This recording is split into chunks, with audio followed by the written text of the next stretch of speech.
My dog, Chaos, is a 150-pound wall of muscle and silence, feared by everyone who crosses our path. Until one afternoon, a little girl sees past the monster and whispers a single word that unravels everything I thought I knew about him. The world has a way of making space for me and my dog. People see us coming and they just move. It's like parting the Red Sea, only instead of a prophet, you've got a 250-pound wall of leather and beard, and instead of a staff, you've got a 150-pound Cane Corso, whose name is, quite literally, Chaos. I didn't name him that to be ironic. I named him that because when I found him, that's what he was.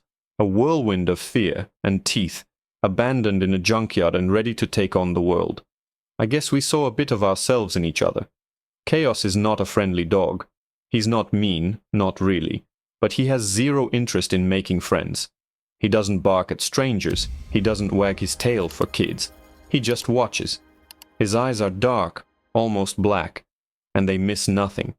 His head is the size of a small boulder, and when he lays his jaw on my boot, I can feel the sheer power held in reserve. The silence of him is what scares people the most. A barking dog is just noise. A silent, massive dog that watches your every move is a threat. So people cross the street. Mothers clutch their toddlers' hands and pull them close, whispering things I can't hear but can easily imagine.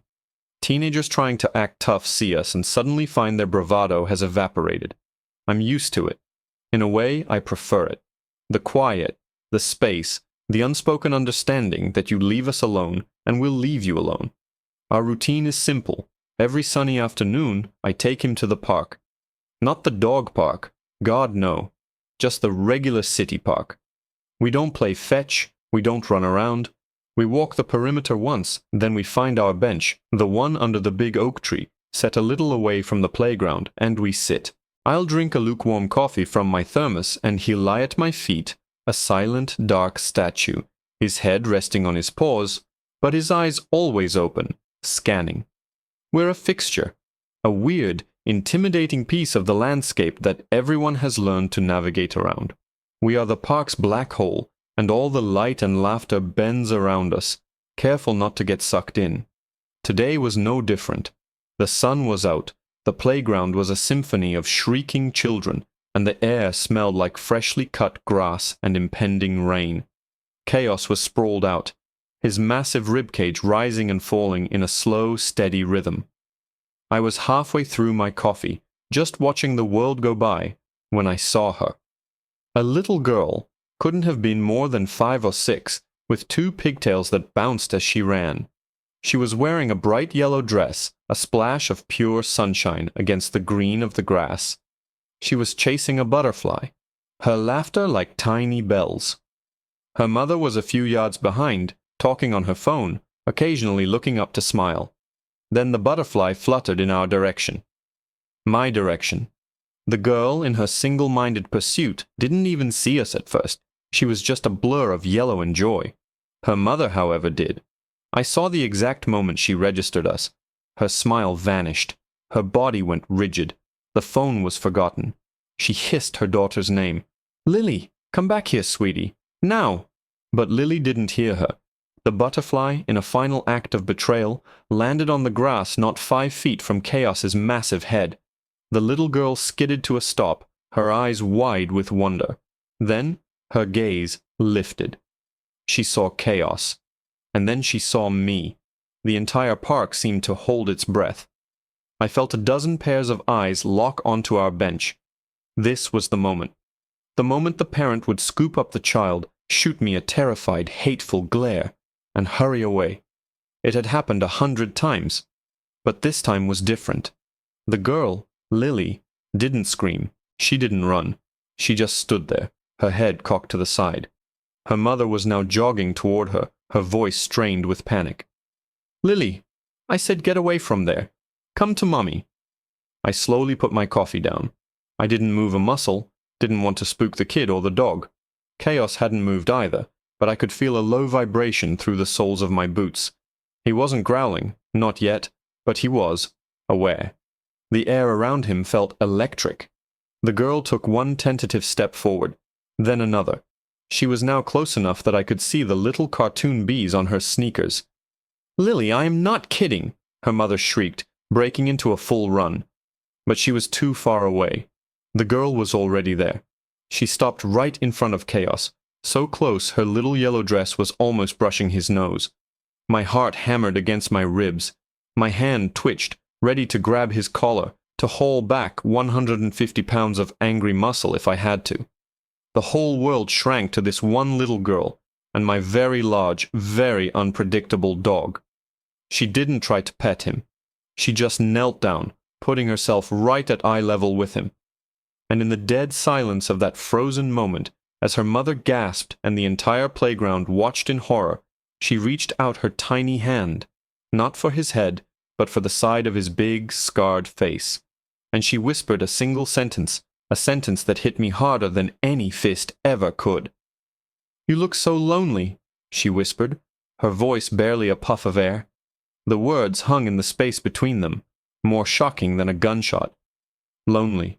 Of all the things people saw when they looked at chaos monster, beast, killer, threat, this tiny girl in a yellow dress saw loneliness. And the terrifying thing was, she was right. For the first time since he was a pup, Chaos did something I had never seen him do. A low, soft sound, almost a whine, escaped his chest. It was a sound of pure vulnerability. Then, slowly, deliberately, he leaned forward and licked her outstretched hand with his massive tongue. Once, a gentle, wet swipe that seemed to carry the weight of his entire brutal history. It was like a spell had been broken.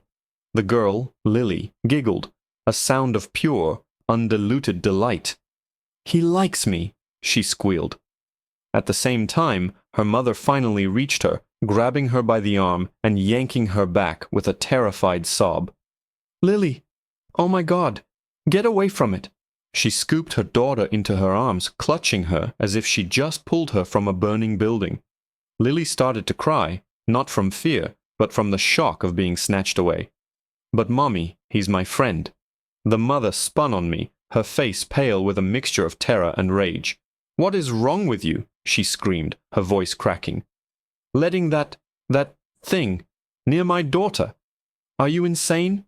The other parents on the playground were now on their feet, a silent, judgmental jury. Phones were out, pointing our way. I could feel the invisible net of public opinion tightening around us. I slowly raised my hands, palms out. "Ma'am," I said, my voice low and calm, trying to douse the fire. He wasn't going to hurt her. I had him. "You had him?" she shrieked. "That monster could have torn her throat out in a second."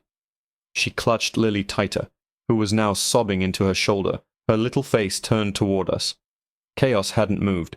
He was still lying down, but his head was now raised, his dark eyes fixed on the crying child.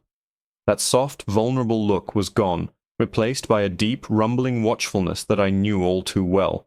It wasn't aggression, it was concern. It was a look that said, "My small person is upset." "He wouldn't," I said, my voice firm now. "He's never hurt anyone." "There's a first time for everything," another parent shouted from across the grass. The mob was getting bolder. The mother took a few steps back, pulling her phone from her pocket with a shaking hand. "I'm calling the police and animal control. Vicious animals like that don't belong in a park." My blood ran cold. Animal control. For a dog like Chaos, a big, dangerous breed with a past, that was a death sentence. They wouldn't rehome him. They'd see his size, his scars, my appearance, and they'd put him down without a second thought. My hand instinctively went to Chaos's thick collar, my fingers gripping the worn leather, over my dead body. The mother was fumbling with her phone, trying to dial through her tears and her rage. Lily, still in her arms, twisted around. Her crying had subsided to little hiccuping sobs. She pointed a tiny finger, not at me, but at Chaos. "Mommy, look!" she said, her voice wet with tears. "He has an owie, just like the other one." I followed her finger. She was pointing to a thin, white scar above Chaos's left eye, mostly hidden by the folds of his skin.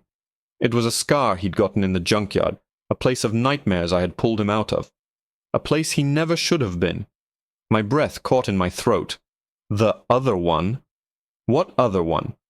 Before I could process it, the mother finally got her phone to work and put it to her ear. "Yes, hello? I need to report a dangerous dog at—" She began to walk away, still talking, dragging her daughter with her. Chaos let out a low bark, a sound he rarely ever made, a sound of protest. He tried to get up, to follow the little girl who had somehow seen straight into his broken soul. I held him fast. "Easy, boy," I murmured, my heart pounding. "Easy." Lily looked back over her mother's shoulder one last time, her eyes wide and pleading, locking onto mine. And as her mother rounded the corner of the path, the little girl in the yellow dress shouted back at me, her voice ringing with a desperate, impossible knowledge. "Don't let them take him away again." Again? The word was a punch to my gut. Don't let them take him away again. What the hell did that mean? I stared at the spot where the girl and her mother had disappeared, my mind racing, trying to connect dots that weren't there. Chaos whined again, a low, mournful sound, and pushed his big head into my side, his body trembling slightly. He knew. He sensed the shift in the air, the turning of the tide against us. The other parents were still watching, whispering amongst themselves, their phones still held up like weapons. We were a spectacle. The scary biker and his monster dog, finally caught in the act of being what everyone assumed we were. I knew we had to go. The police would be here any minute, and when they arrived it wouldn't be a conversation. It would be an execution. "Come on, boy," I said, my voice tight. I stood up, pulling on his leash. "Let's go home." Chaos resisted for a second, his eyes still fixed on the path where Lily had gone, but a firm tug brought him to my side. He walked with his head low, the powerful energy that usually radiated from him now replaced by a kind of weary resignation. We walked away from the playground, past the silent, judging eyes, and out of the park. Every step felt like a retreat, a surrender. The walk back to my small rented house on the edge of town was quiet. The impending rain had finally arrived, a light drizzle that slicked the pavement and matched the grim mood hanging over us. Chaos padded silently beside me, his usual stoic presence now feeling like a heavy weight of sadness. Who was this little girl? How could she possibly know anything about him?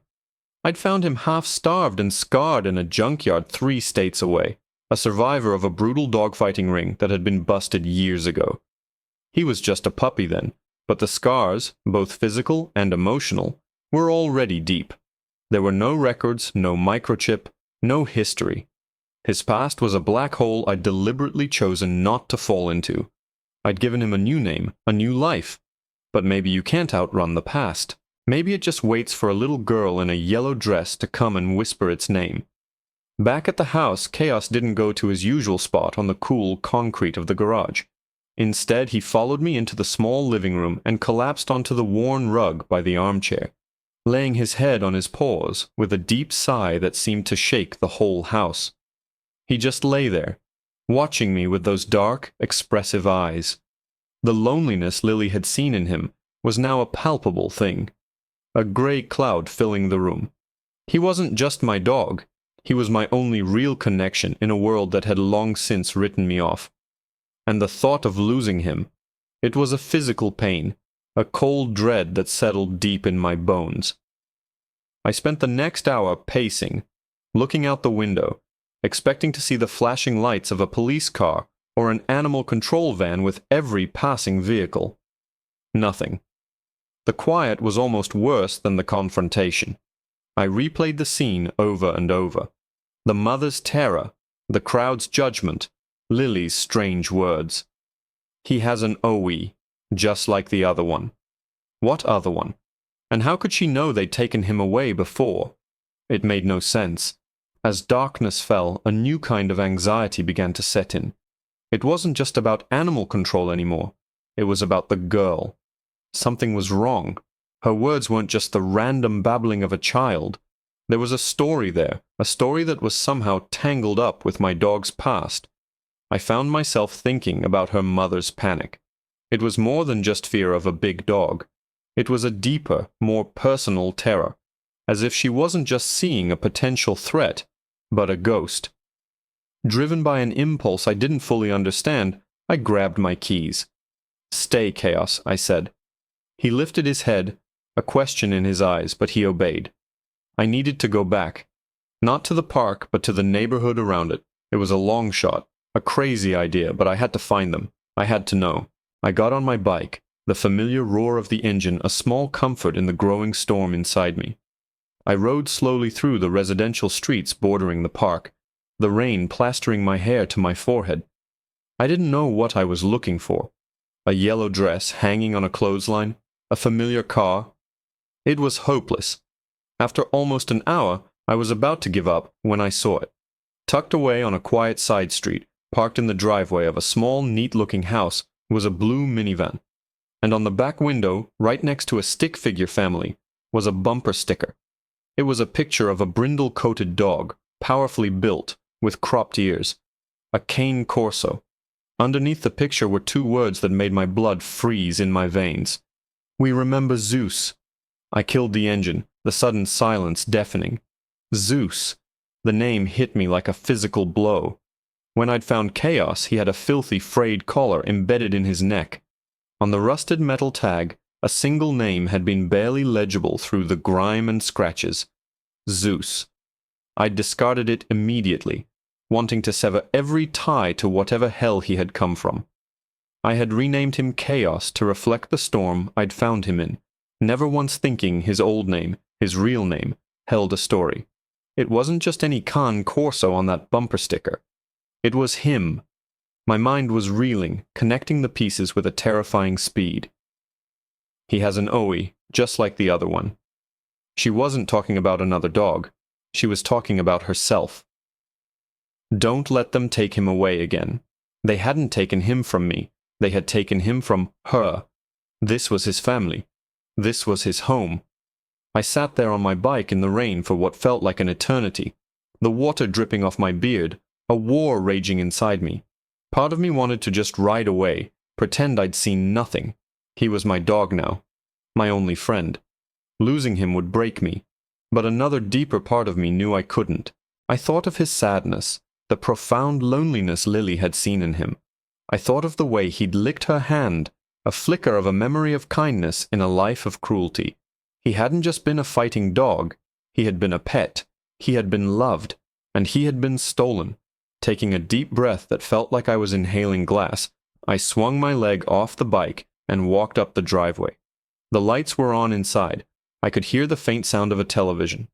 My hand shook as I raised it to knock on the door. It opened a crack, chained, and the mother's face appeared, her eyes widening in fear when she saw me. "You? What are you doing here? I'm calling the police." "Please don't," I said, my voice hoarse. I held up my hands. I just need to ask you a question about your dog. Zeus." Her face crumpled. The rage and fear dissolved into a raw, bottomless grief. "How do you know that name?" she whispered, her hand going to her mouth. "He was stolen, wasn't he?" I asked gently. "A few years ago." Tears welled in her eyes as she nodded, slowly unlatching the chain and opening the door. "They took him from our backyard. We never saw him again. The police said he was probably taken for fighting." From behind her, a small voice piped up. "Mommy, who is it?" Lily appeared. Her yellow dress swapped for pink pajamas. She froze when she saw me, her eyes going wide, but there was no fear, only recognition. "Lily," her mother said, her voice choked with emotion. "This man, I think he knows what happened to Zeus." I knelt down, just as Lily had done at the park, putting myself on her level. "Lily," I started, my own voice thick now. "The OE you saw on his head. Do you remember how he got it?" She nodded solemnly, one little pigtail falling into her eyes. "A bad man was trying to take him. Zeus put himself in front of me. The man hit him with the gate latch, but he saved me. She reached up and touched a faint, silvery scar just above her own eyebrow, almost identical to the one on Chaos. The other one. She wasn't talking about a dog. She was talking about herself. He had protected her, and they had taken him for it. That was it. The last wall inside me crumbled. He wasn't my dog. He had never been my dog. I was just his keeper, the guardian who was meant to bring him home. The next hour was a blur of tears and explanations. I told them everything, the junkyard, the fear, The slow journey back to trust. I called my neighbor to bring Chaos No, to bring Zeus over. When he arrived, his whole body went rigid at the sight of the house. He started to whine, pulling at the leash. The moment the mother, her name was Sarah, opened the door, he shot inside. He didn't even see me. He ran straight to Lily, his massive tail, for the first time I had ever seen, wagging so hard his whole body shook. He nuzzled her face, licking her tears, making those soft, vulnerable sounds I'd heard at the park. He ran from room to room, sniffing familiar smells, rediscovering his life. He was home. Watching them, I felt a pain so deep it stole my breath, but it was laced with something else too. A rightness, a sense of peace. I had saved his life, but they were his family. I was the bridge between his nightmare and his home. Sarah came over to me, her face streaked with tears of gratitude. "Thank you," she said, her voice full of a sincerity that humbled me. "You saved him. You gave us back our family. Please, you have to be part of his life. You're part of his story now. I visit them a lot now. Sometimes I take Zeus for walks. Just the two of us. People still cross the street when they see us coming. A big biker and a massive dog. They don't know the truth. They don't know he's not Chaos anymore. He's Zeus, the hero who saved his little girl. And me? I'm still the quiet man everyone gives a wide berth. But now, when I sit on our bench at the park, and it's still our bench, I'm not so alone. Sometimes a little girl in a bright yellow dress comes running over, throws her arms around my neck, and asks me to tell her the story of the lonely dog who found his way home. And I do.